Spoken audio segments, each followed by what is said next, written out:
16 centuries ago, was a Pallava prince. 9 years he waited. He lopped off his own left arm. From there comes the now famous one-handed namaste. Even today that school is in existence.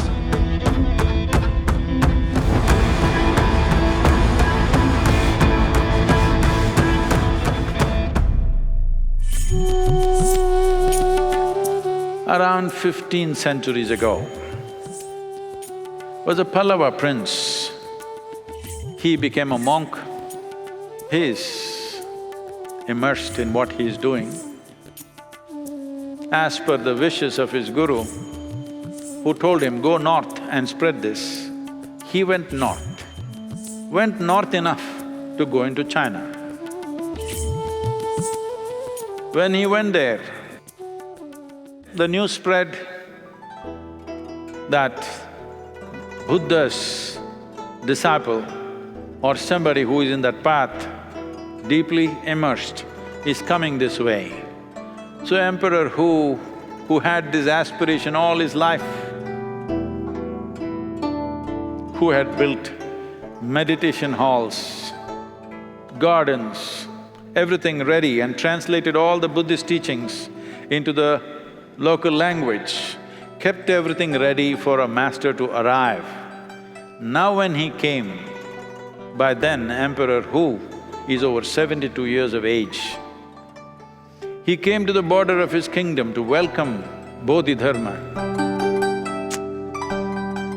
And Bodhidharma was not impressed. Of course, he needed some rest and food, but he's not impressed with the grandeur of the welcome. But he received the welcome and sat down, and the moment they settled down, Emperor Hu said, can I ask you a question? Bodhidharma said, by all means, question. So he asked, I have built so many meditation halls, I have prepared so many gardens and so many translations, everything I have done to spread Buddha's message in this part of the world. Will I get Nibbana? Nibbana means nirvana or mukti or enlightenment. Bodhidharma looked at him, stared at him with his great big eyes and said, what? You? Nibbana? You will burn in the lowest hell.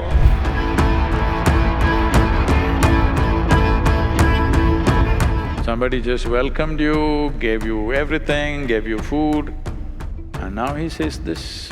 He says, there's no chance for you.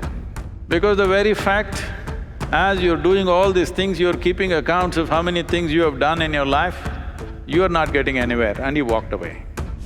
People tried to hold him in many places, he just went away. And he went near a Shaolin temple, but he did not walk into the temple.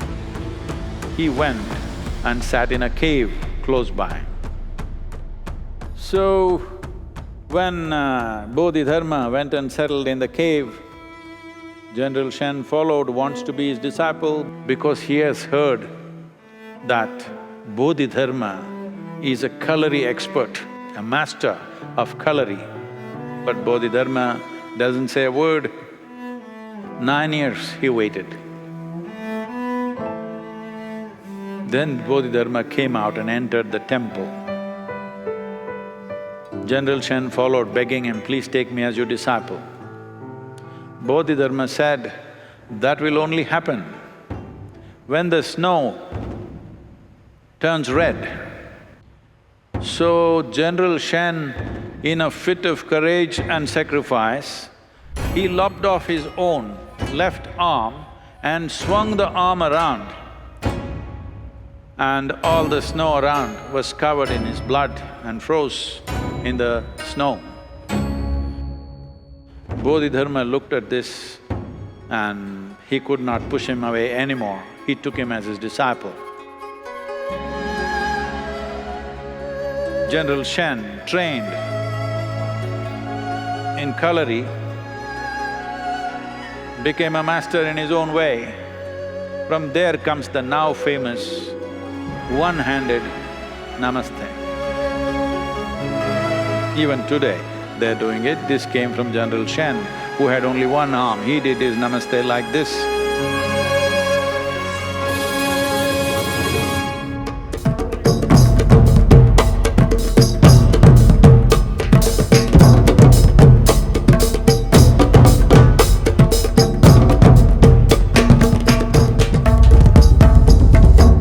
Kalari is considered as the mother of all martial arts. Agastya Muni created this Kalari as an art form so that the yogis and the sadhakas could defend themselves against wild animals. It is from here martial arts went to China when Bodhidharma traveled and set up this first Shaolin school. Even today that school is in existence and still doing well. They have done various modifications, but the fundamentals are from the Kalari. This is not essentially a combat process as other martial arts have become. This is essentially a discipline, a kind of an exuberant version of the yogic practices, using the body in many different ways, which will also deepen one's understanding of one's own physical and psychological makeup and also the energetic system.